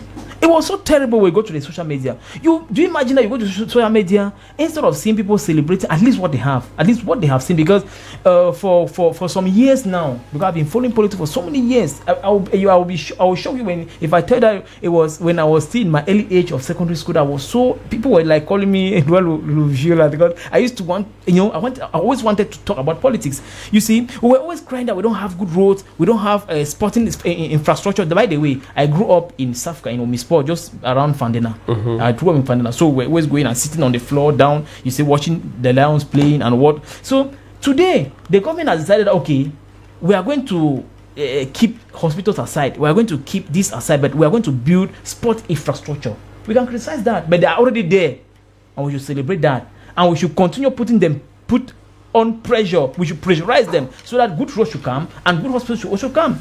So I saw some youths on social media celebrating. I don't know. There was a power cut in is it Bepanda Stadium for some few. Is it Bepanda, right? Yeah, for some few minutes, and that's what they were celebrating. I mean, actually celebrating. I saw the case of. I believe that's what actually brought the head of state to say what he's saying. I saw the issue of Congo. Okay. That is the issue of Congo, the team about the COVID something. I don't know. So people were saying, "I know the Lions." And even the lights that the Lions should lose their game because there was something not actually good about the COVID cases that were declared on the Congo side. Now, what was the role of the young guys who were playing? That's my question. And I was thinking, that's why I told some of these guys who were making so agitated. I was asking them a question. Do you know why Maradona became so famous? He became so famous by a goal he scored with the hand. He became actually very famous in the world because of a goal he scored with the hand. He called the God's hand. Mm-hmm. The hand of God. The hand of God. Yeah. He used his hand to score a goal, and that disqualified Britain from the 1986 World Cup. And Britain was the strongest team in that. Okay. Yeah. Remember that when Thierry Henry scored a goal with the hand, they equally called it the hand of the devil. No, see what I'm trying to say. No, what I'm trying to say is this. That the Argentines never hated Maradona or never hated their team because their team went with the hand, scored with the hand. They never hated their team. Secondly, we have another team, Uruguay. We saw a case in 2010 World Cup when the young Suarez removed with the hand. I think so. Suarez against Ghana, but the Uruguayans have never actually hated their team for that reason. You see. So what I'm trying to say is that the youth, they should have. I'm so sorry to say it. Maybe it might hurt people, right? despite the difficulties, despite they should keep the believing hatred in we the have, nation. they should keep believing not in the government, but in our nation, the potential of our nation. I got you. I stay with another politician. Rogers, we are still talking about youth having faith in the nation. You are into politics. What is the place of youth in the political landscape in Cameroon? Can youth be given the opportunity to be presidents of regional council? That is the last elections we just saw. Do you have a good percentage of youth who actually became president of those regional council so that they should continue to have faith in this country? Can youth be given that priority place of elections in this country? Okay, before I answer, let me just clarify something. Few seconds. Yes. What Thank Mr. God you said Bertrand, few seconds. Yes. I just want to say that what Mr. Bertrand was talking to, my understanding is the non-patriotism of Cameroonian youth. Now, it is different from what the president said. The president said that I understand things are, or I understood things are difficult. You understand, but have faith. You understand. I think that was what he's saying is different from what the president said. Now, for people to believe, to have faith, there is something you cannot tell your wife. A man cannot get up and tell the wife, trust me, I'm not a cheat. You understand? You prove to your wife that you're not a cheat. You don't allow your wife to catch you. You don't go out with other women. You understand? If you don't go out with other women, you don't do negative things, your wife will never doubt you. Your wife will be the first person to believe in you. You understand? So if the president would have put the youth in confidence, he wouldn't have he wouldn't have come to the TV or on TV and tell the youth yes, you should have. How should you put this youth into confidence? Now the president said that they have sponsored 5,500 projects that cost 15 billion. You understand? Now the money that was voted for this project in 2016, because the project was, we should remember the project was for 3 years. It is what they call in French plan special plan. Yes, 2016. Now we are in 2021. You understand? And the money allocated for that project was 102 billion. If in 5 years the president, the government has decided to spend just 15 billion, let's end at 4 years, because they see that those statistics was taken in the month of November 2020. Let's just end at 4. Okay. If in 4 years. If in 4 years the government has spent just 15 billion, you understand with me that the government out of 102 out of 102 billion, meaning that we still have roughly around 80 something. We have 80 something. Yes, about 87 billion. 77 billion. Okay, 77 billion. Yeah. Not up to half of the money has been spent. That's to tell you how the government don't trust the youth. You understand? Because if you trust people, you finance their project, you put them in confidence, you support them, you guide them, you encourage them. You understand? Now, the president said that they're going to create 500,000 jobs. It is easy to make declarations in 2021. 500,000 jobs. Now, Mr. Abel, the president did not tell us how he's going to create those jobs, because there is a problem. If we have a serious problem with this government, is communication. They don't communicate. They make declarations and they just expect us to believe that, like I was the day of the president's speech, I was with one panelist of the CPDM who said that the word of the president is sometimes I believe that the president is not living in Cameroon. No. Yes. No, he's here.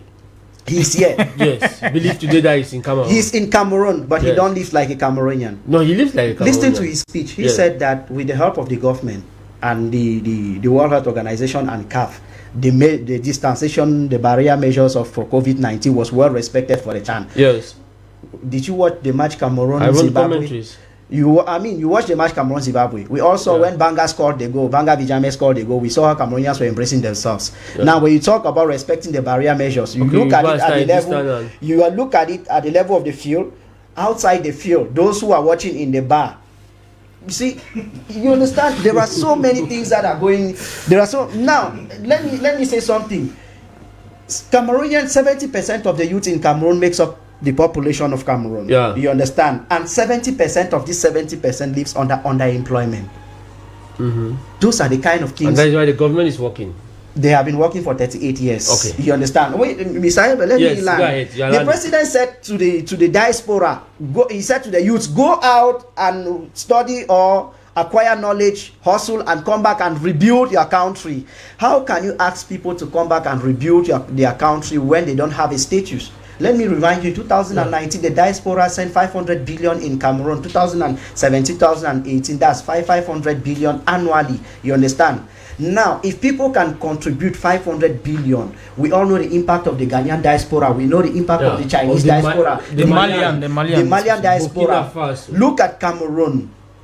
Our diaspora doesn't have a status. That was even why during the major national dialogue, Honorable Kavralibi proposed that the issue of dual nationality is a serious problem. They should talk about the issue of double nationality. Yeah. And I can assure you that in our party presently, we have even gone above the level of double nationality. We are talking about multinationality. You understand?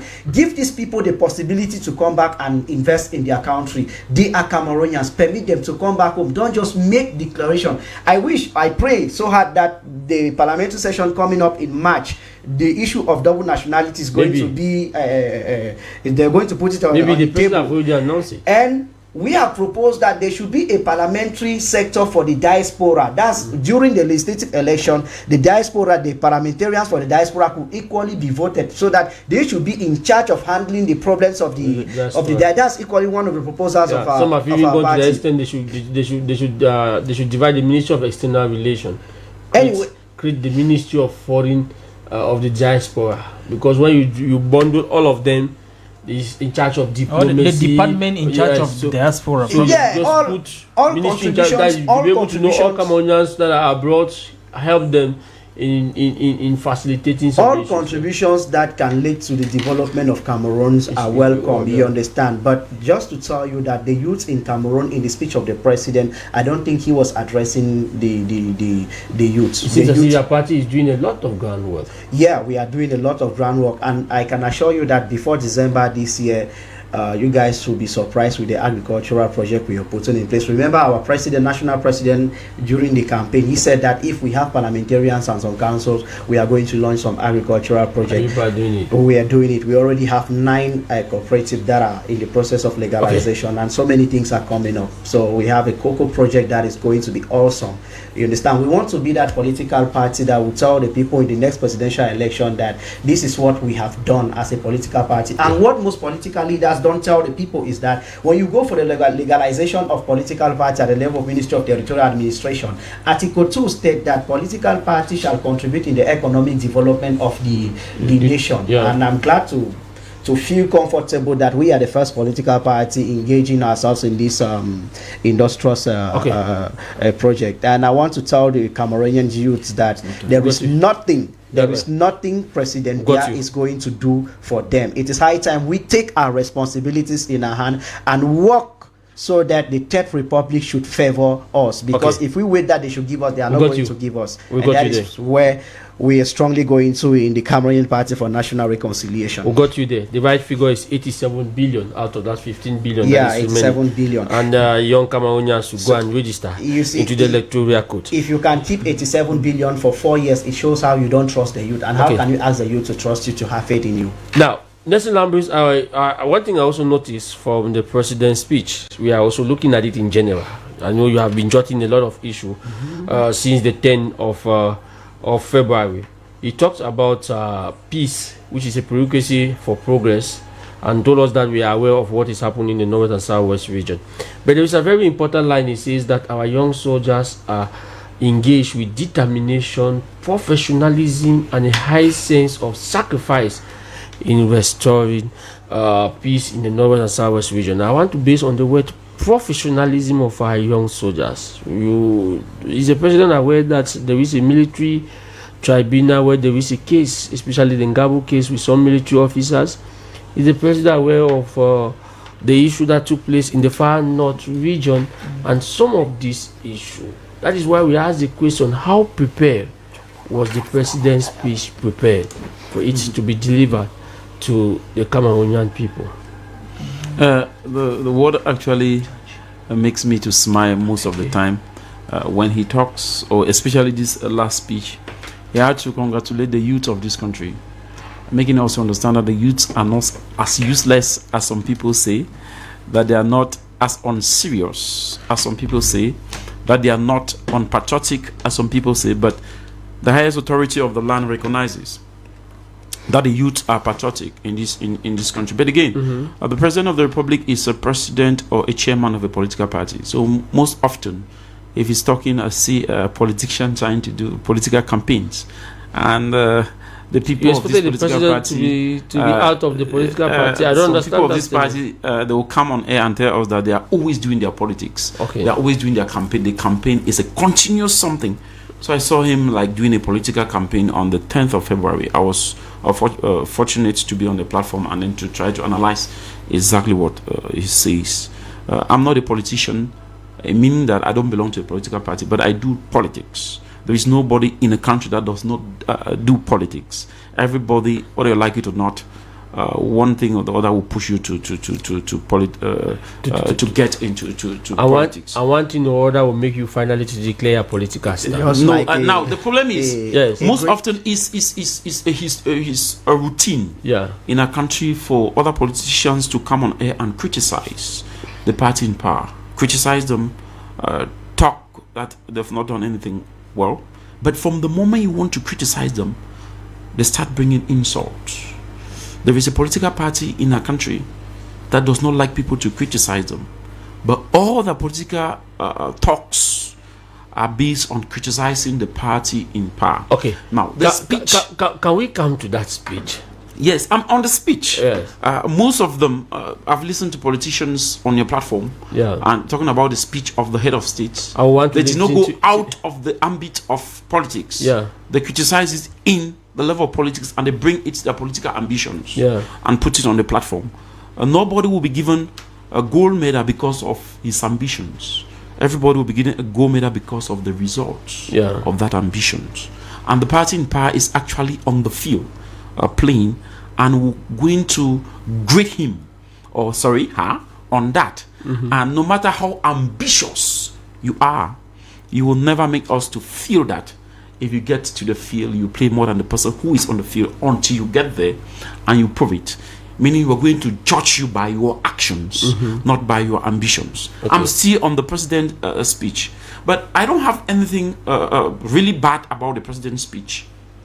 He is a politician, as I said, and as a politician and a Cameroonian per se, he has the right to say whatever thing he deems it's necessary for him. But I have just two things.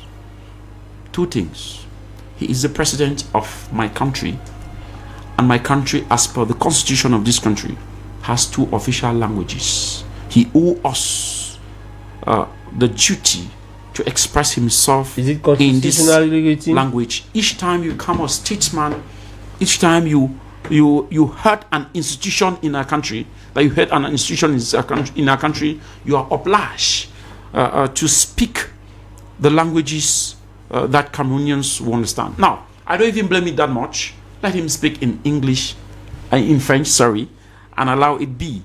And those who don't understand, okay, but Cameroonians are supposed to understand the both languages. And that's why what actually baffles me, and sincerely speaking, ABEL BELA SAMARI, I want any legal luminary that is out there listening to me to clarify my doubt. Maybe I've not had the opportunity to see any legal document. Maybe I've not read the 62 sections of our constitution so well for me not to discover that there is a constitutional provision, or there is a presidential decree signed one day, or there is a law passed by the parliament that the president of my country will come and speak in French, and somebody will come and then supersede the voice of the president and speak in English. That's something that has been existing since I don't know the name of the person, I don't know the person's face, but I hear a voice. I don't know if it is a theme, I don't know if it is something spiritual, but sincerely speaking, it is anti-constitutional, and there is a constitutional council in our country which the primordial duty is to check the constitutionalities of things put in front by statesmen. As I said earlier, I want the legal luminaries or the legal minds to tell me the constitutional provisions that says the president of my country will speak in one language, and somebody administration is written where the name is not known. You cannot tell me that you know his name. When he's talking, they don't write his name, they don't show his face, we don't know who is talking, and we are in a country. That is not how a country is run.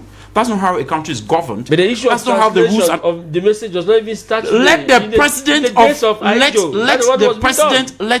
it's not because we Some say Kika Bernard ABEL Bela was Samari, yes. ABEL Bela Samari. Yeah. All of us sitting on this platform are people who speak English. Yeah. ABEL, it's not because all our kids in our house, they keep telling us on daily basis, Papa guide me, that we think that is correct English. That's wrong. It's not because they say it. It's not because the former president had to tolerate these things and then we should close our ears and say no, it's correct. What I'm saying, if they want that person to do what he's doing, the president of the republic should take his discretionary power given to him by the constitution, sign a decree, you will read it over your radio, that from today, if the president speaks in English, this person, okay, will speak after the president and Cameroonians will be informed. Maybe that decree has been done. That's why I'm saying that if there are some legal provision somewhere, somebody should come and clarify me. I've checked, I've done my findings, I've checked from the first article right up to the preamble of the constitution to the last article. I've not seen anything. I've checked the presidential decree. It's illegal. I don't know, but if that is the case, because you sitting here as a journalist, you cannot tell me who was talking. You cannot tell me who was speaking in English. Can I say something? Can you tell me who was speaking in English? Can you tell me the person's name? Yes. Nobody knows. Please, Have you ever? You'll be doing.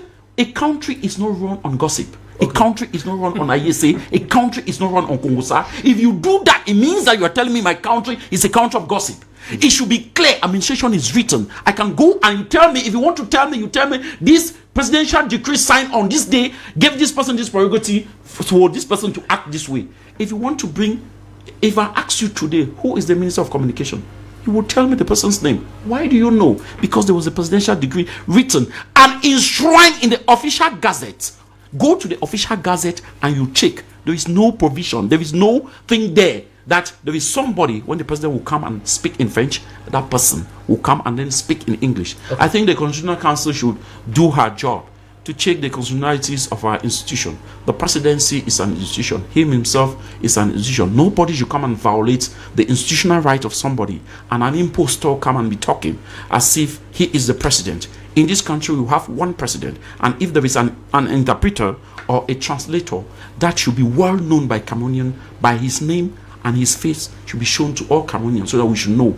That is the highest issue I'm having with the chief executive officer of my country, the chief of the armed force. Sincerely speaking, yes, ABEL Bela Samari, I think he has a discretion to say whatever thing. Cameroonians should have faith. He's a reminder. Cameroonians should believe in the country. Cameroonians should do that. It's just, as I said, it's a political propaganda, and he has the right to do that. Okay. I just wanted to say that with respect to what Nelson was saying, that in the constitution it's clear that a Cameroonian should express his or herself in English or French. And what they don't tell people, most people don't know that the first language of Cameroon is English. Constitutionally, it's not French. Because E can before F. Yeah, English or French. Okay. You understand? But we regret the fact that the president has not done anything to promote bilingualism in Cameroon. You understand? But constitutionally, he has done a lot. The level of bilingualism is 25%. It's 25%, and majority of in the 25%, I think 18% are Anglophones who are bilingual in Cameroon. So see, ABEL, talking about the person. At first, it was Peter Isoka. Now it is Josh. That's gossip. No, it is not. No, it is not. No, gossip. you cannot tell me that. And I will not believe. You cannot. I will not believe it's gossip. No, the truth is, I told you that I have a problem. I told you. I said at first. I told you. Who told you? I said at first it was Peter Isoka, and now it is Josh. And President Paul Biya was born on this day on 1933. And he also fall on the World Radio Day. I was also happy Tout à fait. J'ai dit également bonne fête de la radio à ceux qui sont les hommes de la radio, les hommes et femmes de la radio. Quand j'ai dit joyeux anniversaire au président de la République, je suis un peu déçu parce que ceux qui partent toujours célébrer son anniversaire, soit au palais des congrès, cette année ils sont au palais polyvalent des sports. Ils ont annoncé là-bas que le cadeau des jeunes, c'est un ticket pour le concert d'un artiste, je ne prononce pas son nom ici, d'un artiste qui est au Cameroun depuis quelques heures. Et il n'est pas camerounais. Et quand j'ai écouté le représentant du chef de l'État le dire aux jeunes que le président est au courant qu'il y a un concert ce soir, Ça s'appelle instrumentalisation politique de la jeunesse, une jeunesse qu'on ramasse dans des universités pour aller célébrer l'anniversaire. Nous ne disons pas non à la célébration de l'anniversaire. C'est pour ça que cet après-midi, on doit parler de cette problématique-là, de l'instrumentalisation politique de la jeunesse. Est-ce que cette jeunesse peut prendre le train qui est en marche, le train de la transition générationnelle qui a été annoncé par le président de la République? Ce sera la trame du débat total. Thank you very much, listeners. Don't move a muzzle because up next is Biometric Politics